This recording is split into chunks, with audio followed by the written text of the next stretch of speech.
What's up, everybody? It's Angelina Love, 7-time Women's World Champion, one half of the beautiful people, and you are listening to Toilet Side Talk. Have fun. The following podcast is brought to you by the Johners Podcasting Network, found exclusively at WrestlingWithJohners.com.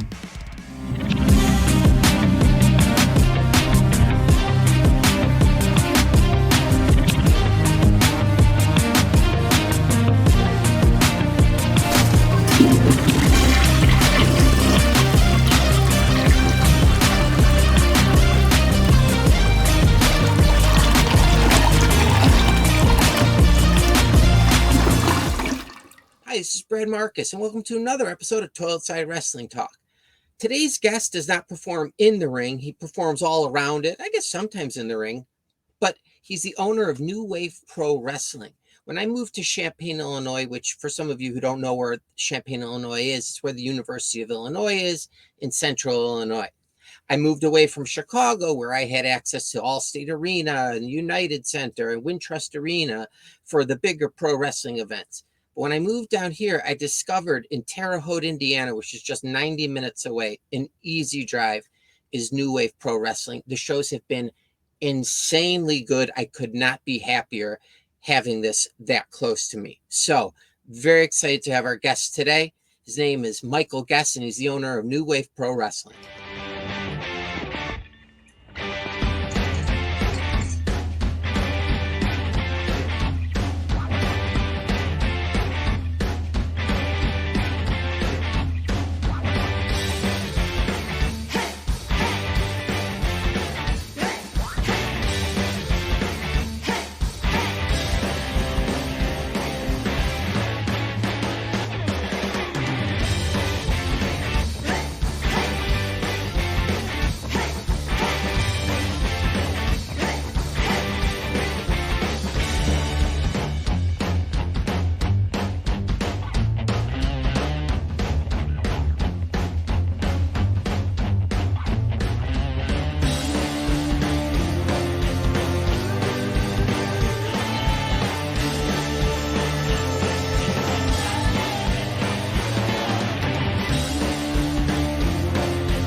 Hey, Michael. Hey, how's it going, man? It's going. How are you doing? Doing good, man. Doing good. Just enjoying this evening, man. It's nice outside. It's not too hot, so just came back inside. Actually, just like I said, I was just driving home. I'm literally 90 minutes from here to Terre Haute. I'm in Champaign. I'm in Savoy, Illinois, right next to Champaign. Yeah, Savoy. There's a skating rink in Savoy, isn't there? Yeah, that's so funny. My son was just talking about that earlier today. Yeah, there is. I've never been. They have. Well, you know what's real funny is skating rinks are the one place that usually do allow wrestling events to happen. That's why I asked if. And my brother used to be a speed skater, so I used to when he went to the speed meet. There was in Savoy. Oh, really? Yeah. Yeah. Well, I don't think anymore. The place is barely open. Like they have very strange hours. But okay, thank you very much first off for coming on. Is it supposed to rain on Saturday? Do you know? It is. Okay. And that, I mean, it's supposed to, and hopefully it holds off. luckily the building we get into on the weekend, they allow us to set up Friday, but if it's pouring down rain at 10 or 11, then we're loading out all the equipment in the rain. So Oh, geez. yeah. I don't know why. This may have happened when I was concussed. The last like 2 weeks.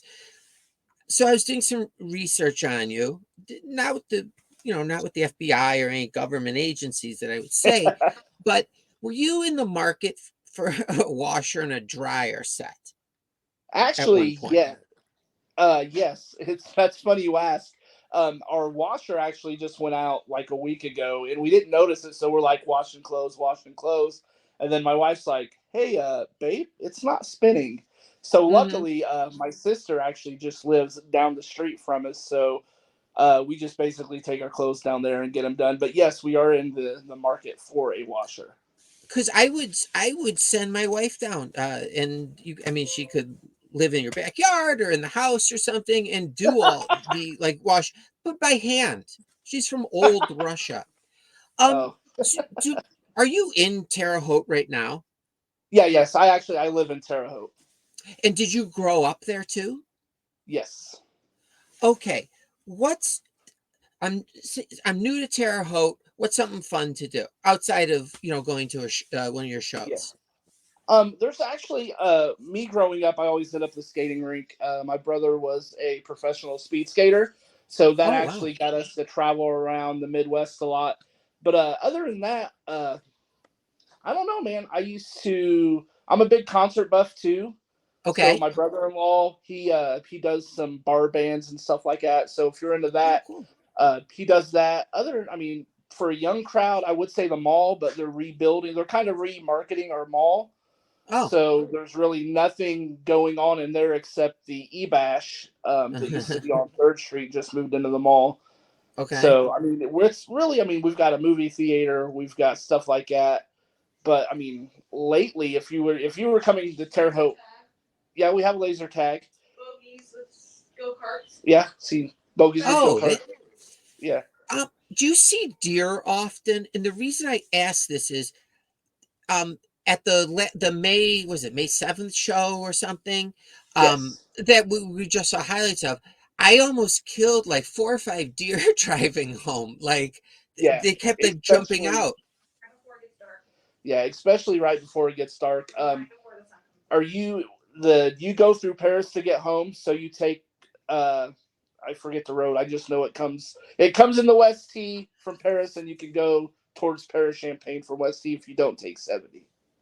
Yeah, if my Waze was interviewing you, he or she could answer that. I have no idea. I just go where it tells me. Literally, I just look for arrows.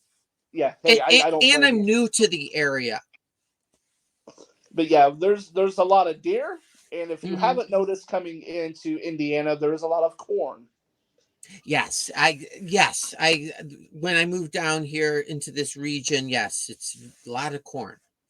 Hmm. It's did you, I hear a voice in the background.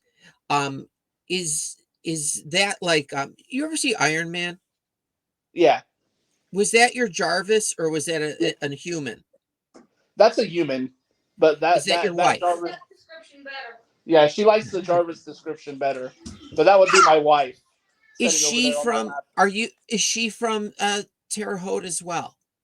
Um, since 2005. Yeah, since 2005. She lived in Brazil, Indiana before that. Oh, oh, okay. How'd you guys meet? It's real funny. Yeah, go ahead. Go Go ahead. ahead. No. Funny thing is, I actually worked a job not at the time, but I was working with her aunt, and her aunt I noticed passed away, and I think I saw Tia, which that's my wife's name.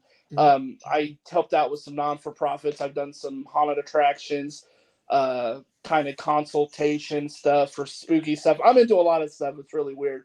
But I saw her there, but then, I'm going to go ahead and come out and say it. I kind of peeped her Facebook page, and I started making small talk with her about her aunt. And come to find out, um, earlier, way back in the day, we only lived 2 streets away from each other. But Oh, wow, we that's weird. had several mutual friends, but we never actually connected with each other in the circle, but we knew everyone that each other knew, if that makes sense. Oh, that's really funny. And so how long did it take from then to getting married?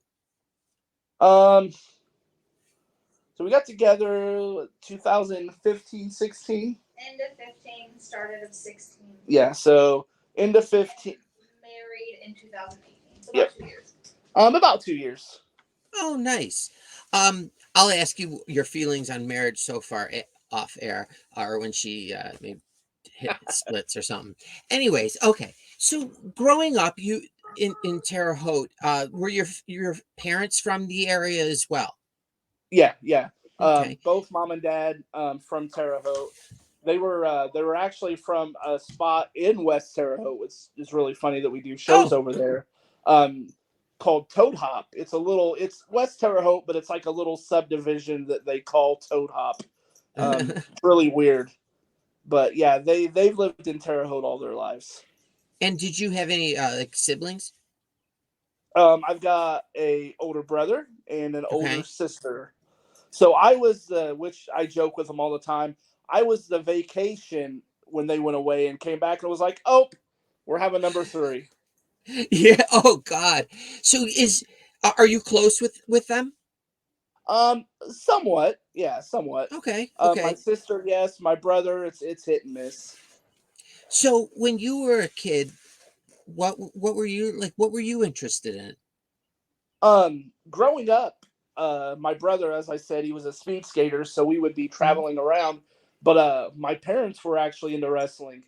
They didn't. My dad didn't wrestle. No, it would have been cool. No. But he's ran a recycling center in town for years. But Oh wow. they used to go to WWF Holman Center when it was WWF. Um, at Holman Center, they would come like every 3 months. And Oh the funny wow. story, yeah, and the funny story I always tell is being 3 or 4 years old. I've been terrified of heights since I was 2, and I'll get into all that later. But Oh I was actually yeah. afraid to walk into Holman Center, and my parents would always have like the front second row seats. Yeah So for yeah. the first 3 or 4 years, I would never go. Like I'd go in, but I'd leave because I was terrified to walk down the stairs and go down, thinking that it was like 300 feet away. Oh my God. It's Yeah, on yeah. so the multiple shows. Did you like when you would go to the show where you're like, this is gonna be fine, blah blah blah, and psych yourself up, or Yeah. Eventually I did. I just bit Mhm. the bullet and went, and that's kind of when I kind of fell in love with everything, so to speak. Um, So how old were you at that point? um, when I finally like it was probably like 7 or 8. Finally, I was never terrified of going there, but then like we would go, and then I finally bit the bullet, and that's I was just like, okay, this is really cool. Which I mean, I watched it on TV. My parents would have the pay-per-view parties and everything like that. Yeah. So I knew what I was watching, but like seeing it up close was like, wow. Now, may I ask you a question? Yeah. Are both of your parents still alive? Yes, they are. Okay. Yep. If if Um, if you're at the show, of course you'll be at the show. They yeah. actually they'll probably be around our merch area setting. Oh, okay. Okay. Can I ask you a question? You don't have to answer this. How old are your parents? Um, Funny story about my parents. Okay. They just both turned 67 because they have the same birthday No way. And year. and year. 11 11 29 54. Both of Were them they same born at the birthday, same same year. hospital? I don't know if they were at the same hospital, but I know it's the That's same month, the crazy same that date, the then same they year. ended up Yeah, together. yeah. Okay. So they're 67.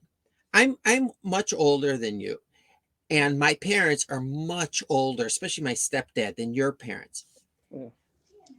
I would have killed to have parents who were into wrestling. Once my parents expire, I would say we're looking at 15 years. Would your parents be interested in adopting a mid 50-year-old man? I mean, it could probably happen.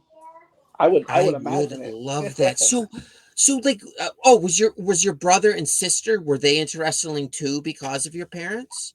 Actually, I mean, they watched it. Mm-hmm. My brother took me to some events back way in the day, but I Yeah. mean, he was just kind of like, "Hey, we bought your brother tickets to this, so you have to take him at that time." But I mean, they watched it, but I mean, they never got into it as much as I ended up getting into it.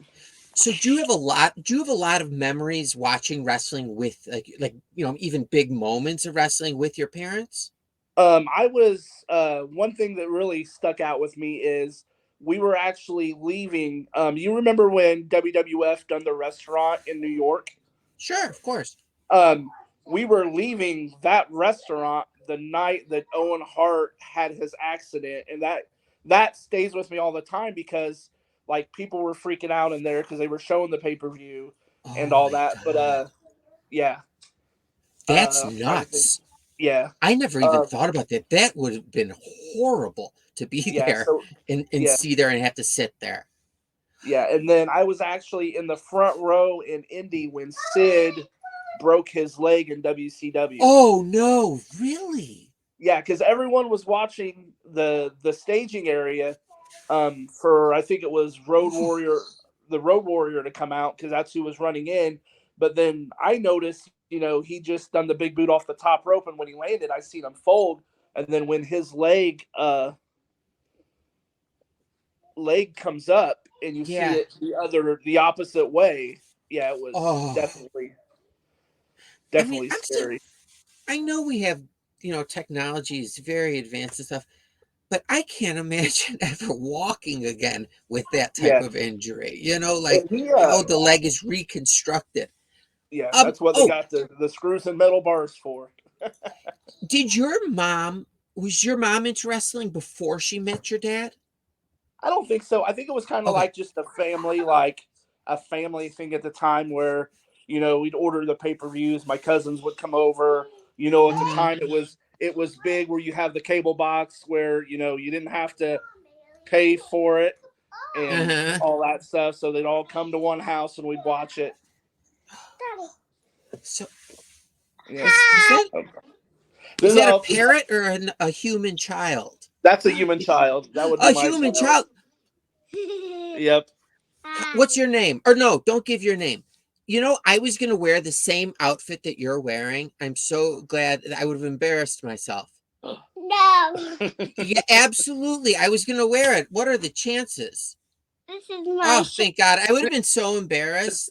No. I get. No. Yep, Do you you have a was. driver's license, little one?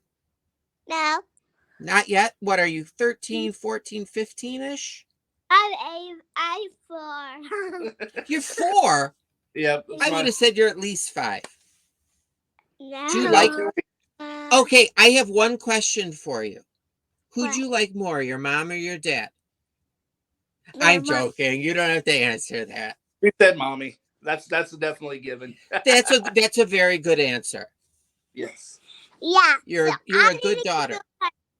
I need to give you a question. Sure. So, okay, baby. You're funny.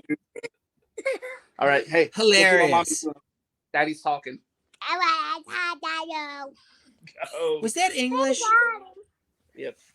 Hey, Ava, I'm talking. I'm talking. Hey, go get mama.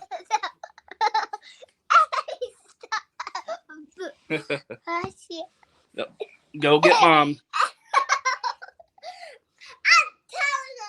Oh, you're gonna tell on me? That's mommy? great. Yeah. That's hilarious. Yeah, she is a hoot. So at what point do you become aware of like independent wrestling? So I was the age of 12 and 13, a bunch of me and my friend, I connected with a bunch of people that already liked wrestling, and Okay. we had the crazy idea. They were like, man, we want to build a ring in somebody's backyard, and you know how it goes. So Yeah, we totally. did. Yeah. So at that point, the first thing was we got a bunch of skids. We went, I think we just went to like each other's house, and anyone that had like the mattresses or anything like that. Yeah. we just kind of gathered some old mattresses, put a tarp around it, and put 4 posts on it, and we built a ring, and we was messing around in the backyard, dropping elbows, hurting each other, not knowing what what we're doing. So at that point, like, we started looking online of what other people were doing, and it was like, okay, backyard wrestling, a lot of people do it. And then it was the time of the I didn't kick you, girl. She's funny. But yep. No, go sit with mommy. Daddy's talking. I'm sitting. Hey, but come here, babe. Stop it. But we done that, and then it kind of evolved from that, because then I was like, man, people do this backyard thing. It's cool. And then my friends, they kind of grew out of it, but I'm like, man, I kind of stuck with it. And then I connected with another group of, teenage boys and a few girls that were like, yeah, we're wrestling in this barn somewhere. So like I connected with them. And then over time, probably in the midst of 4 years, actually being like, I really actually want to take this to the next level. And at that point, I started looking at like independent shows. I mean, at that time, it was really, your WCW, WWF, Monday Night War stuff. So not too many like independents were going on at that point. Mm-hmm. So we continued to kind of evolve in the backyard, so to speak. And then, going to the WCW shows in Terre Haute, the WCW Thunder when it was real big.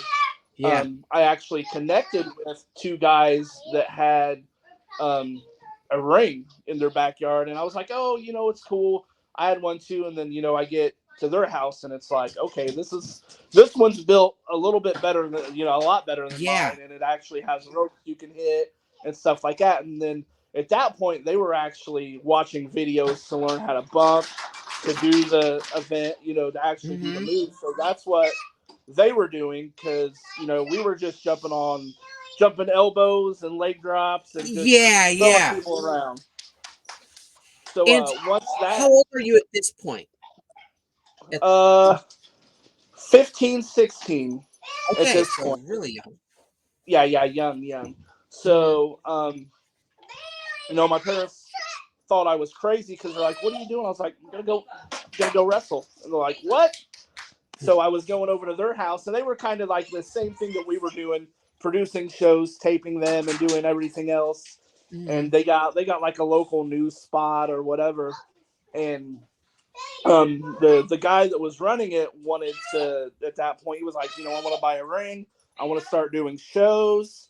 And then that's kind of evolved from, okay, cool, we're doing this backyard thing, but what is everyone else doing? So at that time, we started going to a company called WCWO in Indianapolis that was ran by Don Basher at that time. Rest in peace. His son still runs the place. But we started going to the indie shows up there, and that kind of got my brain rolling. Like, we could really do this. I talk a lot. I apologize. No, I'm glad. It's great. Now, when you're thinking of like going to the next level, are you doing this alone, or like do you have like a group of you or another person where you guys do it together? So at that point, when we transitioned to the actual ring, there was about a kid I went to high school with had kind of the same passion, middle school and high school with, that had the same passion as me. And then like 2 other guys that would actually end up moving to Terre Haute, and we all kind of had this group that would start going around learning the business and everything else like that. So there was a core crew of the ones who actually wanted to do it, and then there was the other core crew who thought it was cool, that didn't want to take it serious. It was like, okay, we can go do this show, and my family's going to come, and I'm going to end up hurting myself. Yeah. So like, were you thinking that like you were going to wrestle? That would be your, that's what you'd be doing at the shows?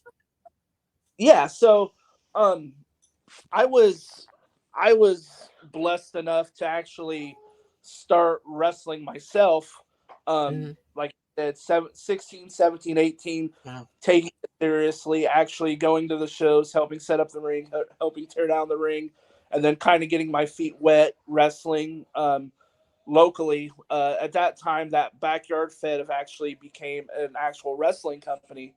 So we were doing shows, every other week at a big bar in town that used to be called Willie Jack's.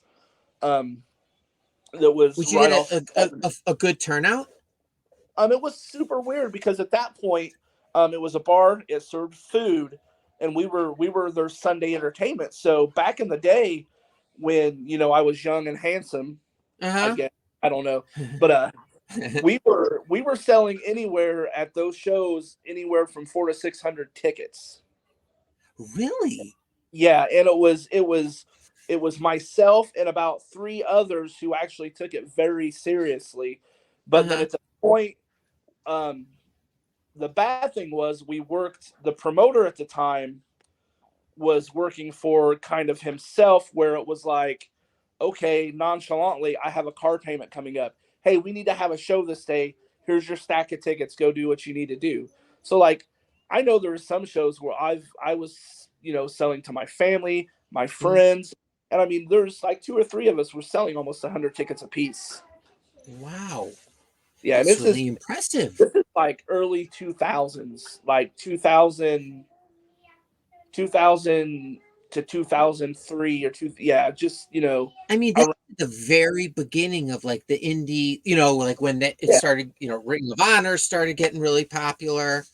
yeah. I remember going to IWA and IWA Mid South at that time because they were down Yeah. in Jeffersonville and watching the show.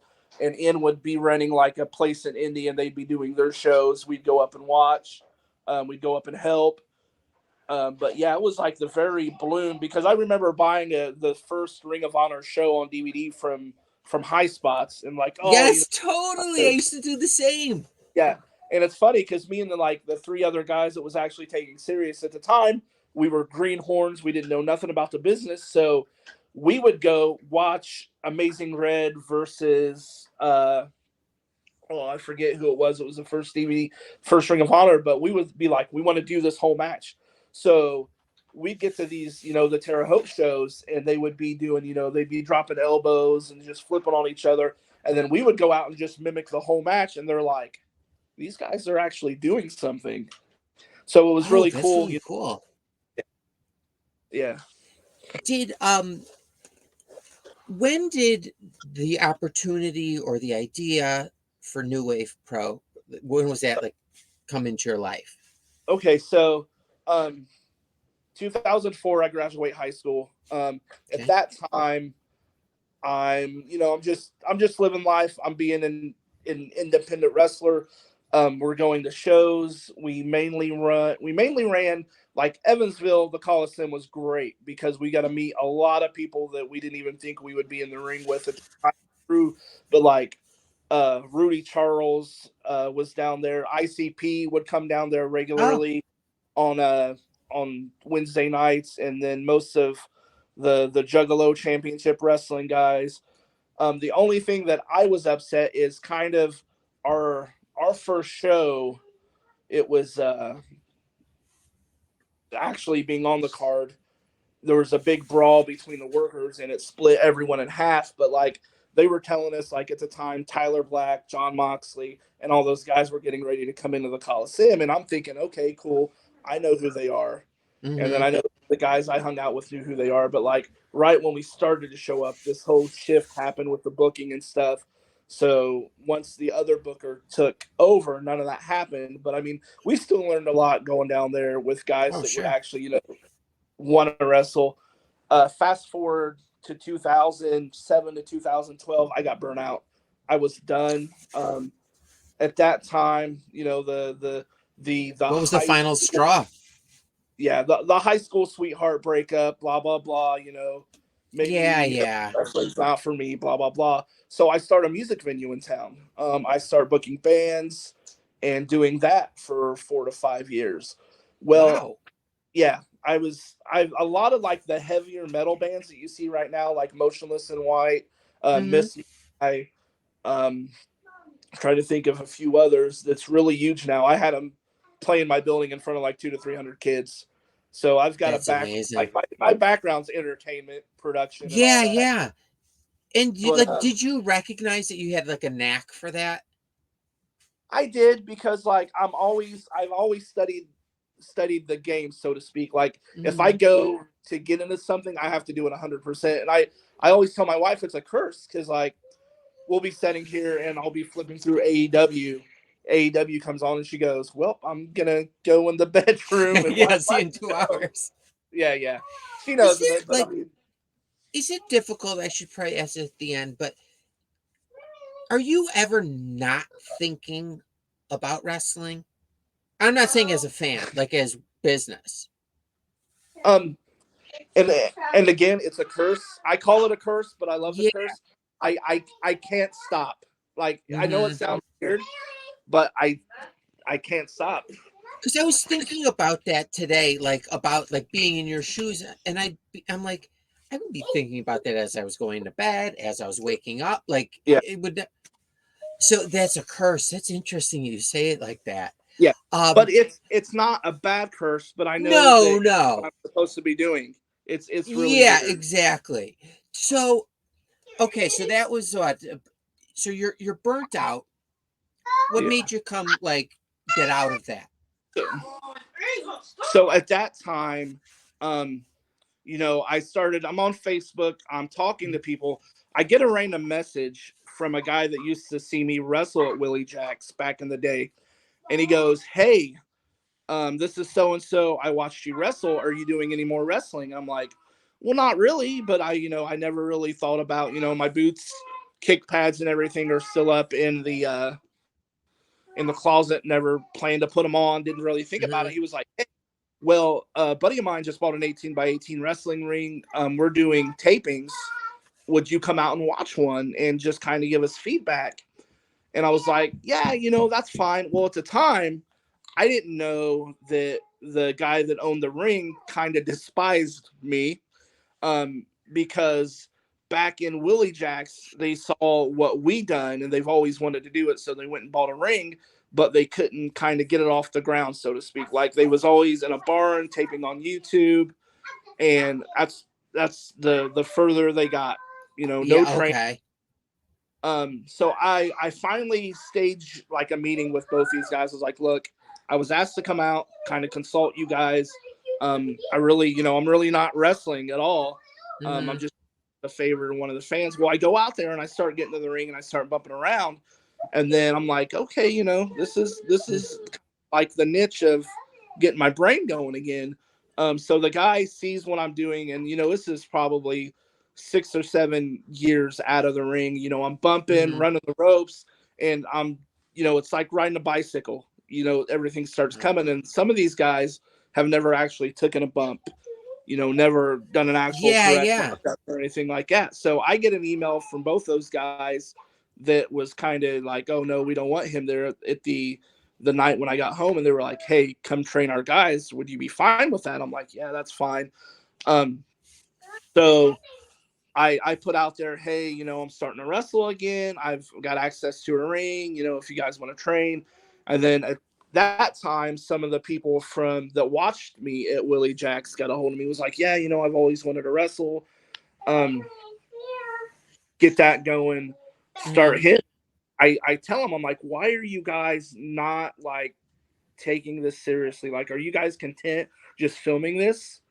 So I put on an event at the time because I was still doing the music stuff, and I brought them in and we had their first show.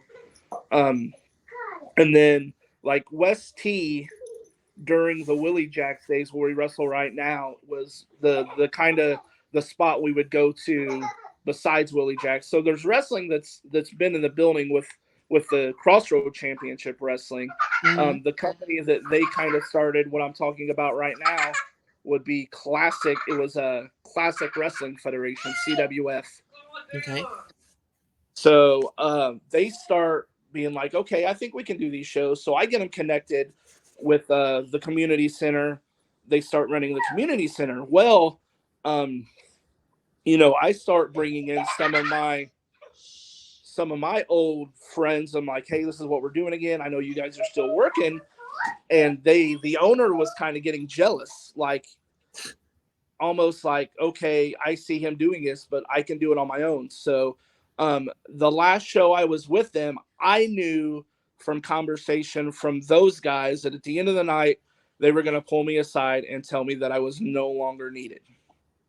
So I went to the show knowing that they were going to have this conversation. So I come in, I notice I'm not on the card, which I already knew I was going to be on the card that night. So I just kind of chill. We do the whole thing. We leave. We're at Denny's. And then the crew I kind of brought in, we were all talking. I was like, if they're just going to kind of nix me, I'm just going to buy a ring again. And they're like, no, you're not. I'm like, look, dude. I was like, give me 3 weeks and I will have a ring. So at that point, it's 2011 going to 2012, 2013, somewhere in there. I started on Craigslist. That's my first go to get anything is Craigslist. Yeah. And at the time, the Amazing Spider-Man was finishing up filming in Louisville. The production company that was on the Amazing Spider-Man still had the ring. So I was talking to these guys and they were like, yeah, the ring's for sale. It was like a 14 by 14 ring. It was small, but it was something to get us started. Yeah, so sure. So I ended up getting the 14 by 14. And what was really unique about this ring was when they weren't filming, for some reason, they thought they needed to elevate the ring and fly it and keep it up top. So in the ring posts on the ring was hooks and safety cables where they rigged it up and they just raised the ring up instead of taking it down. Yeah. So that was cool. Yeah. So that was. Did you have to go and get it?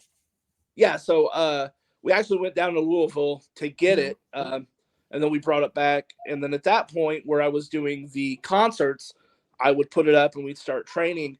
And then like my big thing at the time is I didn't want to go and steal the so-and-so guys from what he was already doing, but a lot of them was like, well, they respected me, they knew my background, and they were like, well, we're gonna come work for you. I was like, it's not what I'm asking, it's not what I'm telling you, you make your own decision, but I'm not making it seem like I'm just gonna steal the guys and say, hey, you could come work for me. Not at all. Yeah.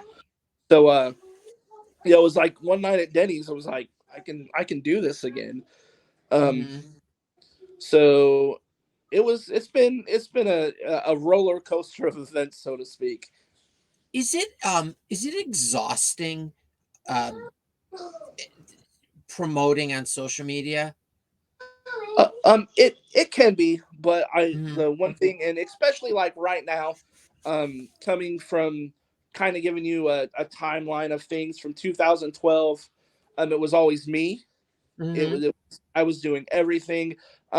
Few years later, Chris Abel came in as my partner, and that's when we actually sold at the time what we called the baby ring because it was small. Was financially blessed by getting a 16 by 16 full size. It's the same ring we have right now. And come fast forward to 2 years ago, Earl has came on as our booker. Okay. So it is like a little timeline. So it's slowly starting, and it takes time. Like we've been like New Wave's been around for 10 years. I've been doing this for a lot longer than that. That's what I. Yeah. Did do you have to have like do you have to have 2 rings? No, like, just in case. No, but we do like. We have extra turnbuckles. We have extra equipment in the trailer because there's cables that snap all the time. Ropes could break, turnbuckles could snap. So for us, knock on wood because we've got a show in one day. We've been extremely blessed of like troubleshooting when we put up the ring Friday, making sure everything's good, and then getting through the show. But we still have. It's safe, but. Lately we've had to rotate our wood because if you know anything about wood right now, one of the planks on the ring is almost $90 right now. Oh, really? Yeah. Well, that's what I was going to ask. Like, is it hard? Like, have you seen any like, gas is ridiculously expensive now. Is that is that rough on the pro wrestlers right now? Oh yeah, 100%. Because I mean, especially coming up this show, we have someone coming from Nebraska. We have Shug D coming up from Atlanta. Mm-hmm. Um, people traveling from St. Louis. But what really helps that is I know some of the guys have had 3 or 4 shows around our show that kind of offsets the cost for them. So, I mean, they get compensated pretty well, but I mean, Yeah, that's why we're always pushing, hey, buy their t-shirt, get their 8 by, get a picture with them, buy their merch. for sure, for sure. Is it how do you go about assembling a roster of kind of regulars, semi-regulars? Yeah. So, when Earl took over 2 years ago, we kind of went 100% different route than anything we've done in the past, because a lot of hold on a lot of the times, like, over the years, I was doing the booking, the promoting, Mm-hmm. and everything all in one. So basically what we have done with Earl is basically I was handed him, I was like, look, we'll approve it, but I don't have my hand in it. I'll give ideas, but when he says that he is the booker, that's what he does. He books with our Okay. approval. So I Mm-hmm. mean, with us establishing what we're doing now, coming from the Armory to West T, we've had Mm-hmm. our core guys that we've started with years ago, Mm-hmm. that has that's moved on, that's not wrestling, that's doing different things. So when we started actually taping the Higher Ground series, we had sat down and said, hey, we have these core guys that we want to build, and eventually it will basically do a flip flop where the new breed comes in after we get these guys established, and we'll keep establishing, because I don't know, like you might have noticed, and a lot of people that don't notice about our shows, is we're 100% character driven. Yeah, Yeah, I love it. it's cool. It's cool that the guys that have the black trunks, the black boots that can wrestle. No, not talking any smack about that stuff, but Mm-hmm. from what we gather, that in Terre Haute especially, you have to have some type of character to engage in the crowd. Um, just like your Eric Dillinger, public enemy number one. He's gonna make it known that he's public enemy number one. Uh-huh. Victor Analog, his character, analog character, the lights, everything like that. So our big thing right now is building stars, but we're building the characters. And a lot Mm-hmm. of the times, like right now, we see um, Mad Dog Connolly didn't start with this, Mm-hmm. but I think from us kind of doing what we're doing with him now, other companies are seeing what's going on, and especially with Don't Die Miles, we Mm-hmm. pushed him through the whole, the Crossroads Championship, the New Wave Pro Championship, kind of built his character as a fan favorite. So Mm-hmm. I mean, my big thing is building character development, and that kind of shows even with our setup, with kind of doing the whole production with the lights, the sound, and everything else like that. So I'm a big production guy, but I'm also a big Yeah. character guy. Do you when the shows it's a two-part question. I'll ask the first one. Okay. Um when the shows hit IWTV, do you watch from start to finish? Or have Yes. you seen it We already? actually we have actually seen it already. Our Mm-hmm. production guy, Prophets of Ash, is amazing, Mm-hmm. because he comes in early. He does all of our pre-tapes.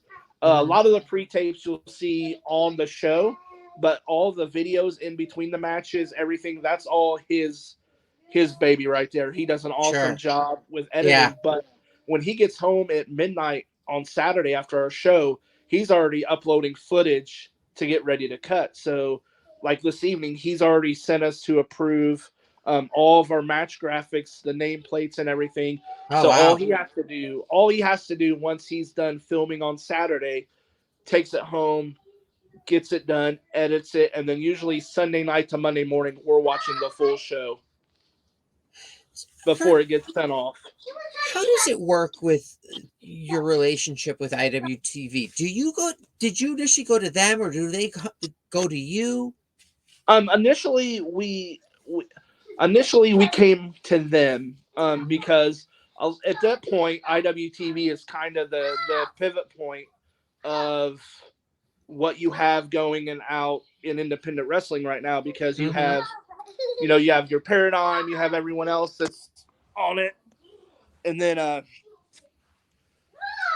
Ava, funny, but oh, where was I? Oh yeah, talking about IWTV. Sorry about that. No worries.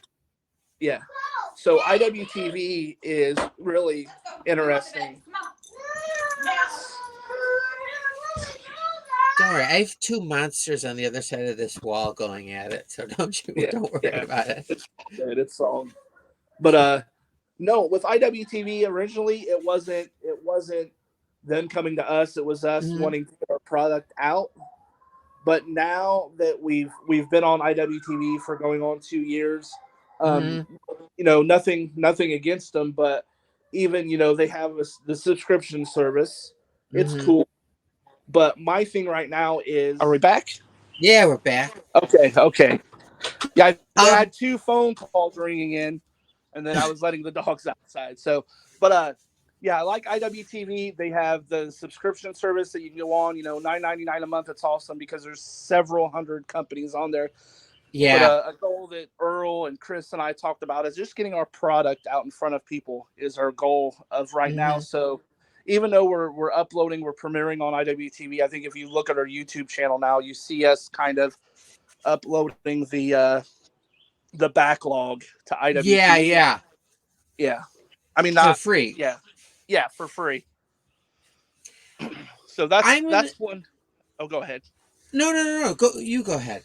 I was gonna say, a big thing now is, the YouTube era where, YouTube, they have their copyright laws and all that. But right now, even uploading to your Facebook, uploading to YouTube is a tool that some people don't take advantage of. And I know, like, when it's on IWTV, you got to subscribe. But, I think going towards the end of the year and coming up to next year, you're going to see a lot more of our videos out and about instead of just on one subscription service. Yeah. Are you able to sleep the night before a show? It really depends, because the way that this weekend will work is I'll go to work. I'll work my daily job tomorrow. I'm actually a security officer. I'll work 6:30 to 3. I'll get off at 3. I'll come home. Once I come home, I'll take a shower. I'll put on my gym shorts, my t-shirt, meet my father over at our warehouse, hook up the trailer, head straight to West T from 4 p until around 11 or 12. We're at the building, setting the ring up, setting the lights up, just getting the initial setup done. And that's not including like me coming home at midnight or doing it while we're there. We have an awesome setup crew. Jennifer, Danny, Marissa, Jimmy, his wife, just wonderful crew that's out. You see them as security, but I mean, I can't thank them enough, because they're in it to win it, and they've been so loyal to us, and they're you're lucky. Yeah, it helps. Yep. But so that happens. I get home around midnight. I'll go to sleep, wake up. My phone will start ringing probably at 7 o'clock in the morning. And that's including people asking about the show, messages on Facebook, tons of them, and then just keeping in contact with Earl and Chris throughout the day. Because I'm usually the first one at the arena. I try not to be, because Saturdays I try to wake up and be super chill, drink my coffee. But I've always been the guy. It's 11 a.m. I got to be at the building. Just to turn stuff on, get things ready. And then once the video guys come in around 1 or 2, pre-tape start, guys are getting stretched out in the ring. Several hundred conversations, several hundred script changes, stuff like that. So it's funny, because again, I call it a curse, but it's not a curse. But there's so much that goes into New Wave that I think a lot of people think, okay, let's get a ring, let's just do a show and be done and cool. There's so much more. Do some cool moves and yeah. Was it difficult to kind of like delegate and be comfortable like that stuff will get done as opposed to you doing it all? At first, yes, because like when we do our setup, like I could go in with my eyes closed now and say, hey, I know we're gonna set up the ring first. After the ring gets set up, we put up the guardrails. After the guardrails, the stage gets set up. After the stage, we do the lighting, run all the cords, run all the power, do the sound, set out the chairs, set up the merch area, entranceway, blah blah blah. I know that, but I just sometimes it gets hectic. Sometimes I'm not able to show up. So like if I would have to work late, I would be still texting them and be like, hey, where you at on setup? How's it going? And it's not me micromanaging. It's just, I'm like, okay, this is the time frame we have in the next 2 days. Let's get it done. But at first it took me a little bit to kind of delegate. Because like I said, back in the day, it was just me doing the promoting, doing the booking. Yeah. But now that Chris has came on as co-owner, and then Earl's our 100% booker, it kind of takes that off where I can kind of do the front of house stuff and production, where instead of me running back and forth at the ticket booth to backstage because somebody has a question, they know to go to Earl. Chris is a big help with our merch and stuff like that, doing flyers, input. So we all kind of know our role as the show's going on, but before the show, it's hectic sometimes. Does your wife have a role at the show? She if we were running our own concession stand, she would be doing that. She has started to take an interest in our merch table because so she's wanting to start like with the whole t-shirt thing.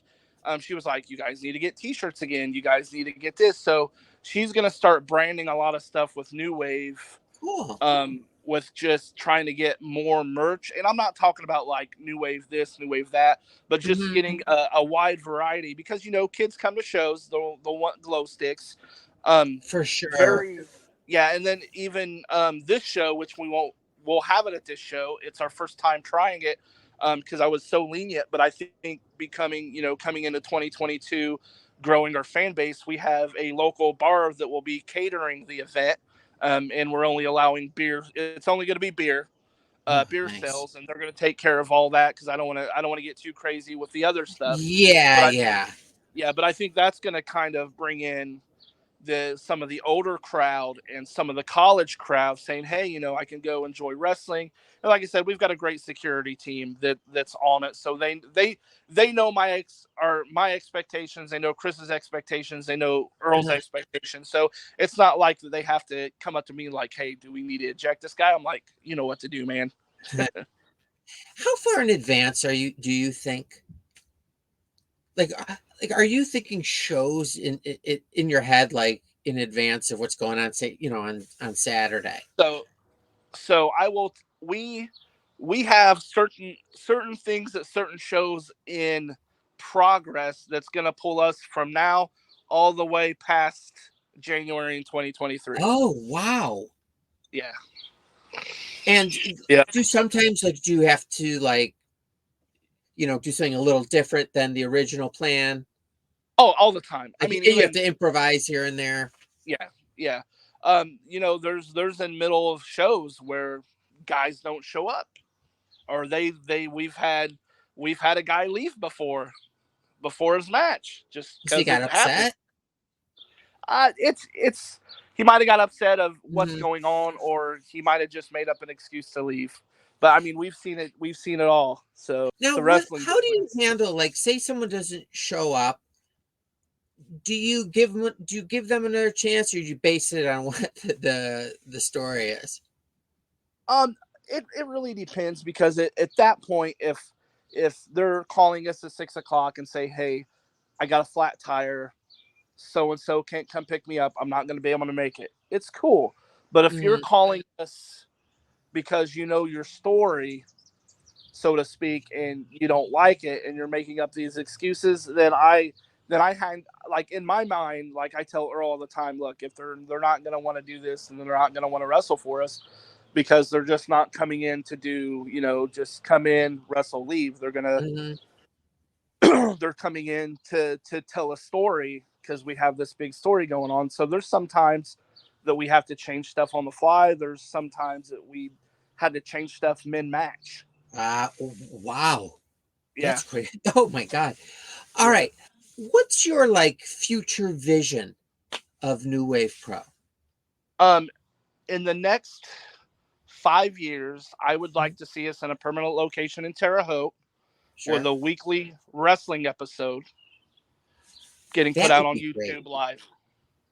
I mean, especially with the characters, you could do awesome episodic shows. Yeah, and especially with Higher Ground taking off, and right now we're kind of in negotiation with a few establishments to do some Sunday events at their place, just so we can get some Higher Ground episodes taped, because our Higher Ground episodes kind of bring up to the main shows, but it gets us, the Higher Ground usually introduces the characters to the main shows. That's our goal with Higher Ground. I'm going to let you get back to your 4-year-old. You're on the clock for Saturday, I imagine, already at this point. I've been on the clock for Saturday for the past month, so it's all good, man. I just heard some crazy noise. That just frightened me. Okay. Anyways, can I ask you 5 non-wrestling related yes or no questions? Sure. Okay. 1, can you fly? No. Okay. Are you afraid of zippers? No. Okay. For $3.2 million, would you try crack one time? $3.2 million. Think of that beautiful little daughter having college paid for, and I don't want you to commit to this answer right yet. Okay, I'm going to move on.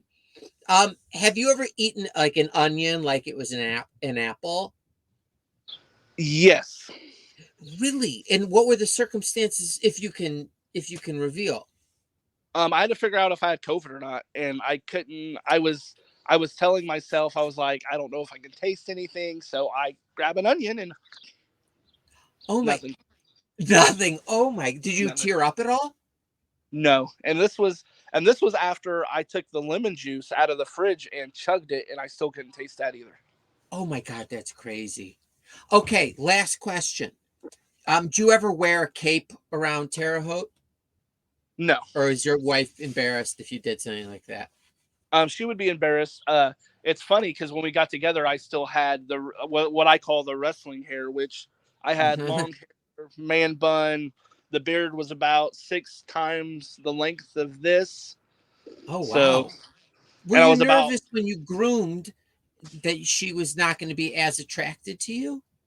Not really, because she kind of really she didn't really push the haircut, but I was like, I'm not wrestling. It's getting in the way. But I was like, I need something different. I didn't tell anyone I was cutting it. I just got it done. And then just they were like, where'd your hair go? And that is true. But what I was saying was, thank you so much. I'm truly grateful for you giving me this time. I wish you guys nothing but happiness and wealth, and you'll be there Saturday, won't you? Promotion. You're coming Saturday night, aren't you? Oh yeah, totally. Okay, cool. I got you a t-shirt, by the way, sure. too. And I will. What was I say? I'll come over and introduce myself. But again, thank you so much. I wish you well and your family, and I'll see you on Saturday. All right, man. Thanks for having me on. My pleasure. You take care. You too. Right back.